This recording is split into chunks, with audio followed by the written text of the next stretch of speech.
Summer special మొర్రి పండ్లు దొరికినాయి మాకు. ఇవేమో తునికి పండ్లు, చాలా టేస్టీ ఉంటాయి. ఈ పైన పల్పు తినాలి, తిన్న తర్వాత గింజల్ని ఎండబెట్టి పగలగొడితే చిరోంజి పలుకులు వస్తాయి. ఈ పండ్లేమో తీయ తీయగా పుల్ల పుల్లగా ఉండి డెలికేట్గా ఉంటాయి, చాలా టేస్టీగా ఉంటాయి. వీటిని చెట్టెక్కి ఒక్కో పండు తెంపి అమ్ముతారు పాపం. నేను ఇట్లా మా అమ్మోళ్ళ ఇంటికి రాగానే నా చేతిలో పెట్టిరు తినమని. విశ్వా తింటావా?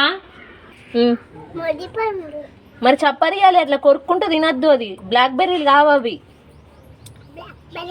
బ్లాక్బెర్రీ కాదు. ఇప్పుడైతే అందరం తిన్నాయి కడిగి ఒకే దగ్గర ఎండబెట్టి తెల్లారి పగలగొడతాను ఉంచినాం. కానీ చిన్నప్పుడైతే ఎవరి అల్లం కడిగి ఎండబెట్టుకొని ఇంకా ఎవరి అల్లం పగలగొట్టుకుంటుంటిమి. మళ్ళీ దాంట్లో కూడా నాకు గింజలు మిస్ అయినాయి అని చెప్పేసి లొల్లి పెట్టుకుంటుంటిమి మా అన్న నేను. ఇక వీటిని తెల్లారి మంచిగా ఎండిన తర్వాత అయితే రాయితో అయినా లేకపోతే కొడవలతో అయినా పగలగొడితే మంచిగా మధ్యలో పలుకు వస్తుంది. వీటిని చిరోంజి పలుకులు అంటారు, తెలుగులో అయితే సారా పలుకులు. వీటిని మీరేమంటారో కామెంట్ చేయండి. వీడియో నచ్చితే లైక్ అండ్ సబ్స్క్రైబ్.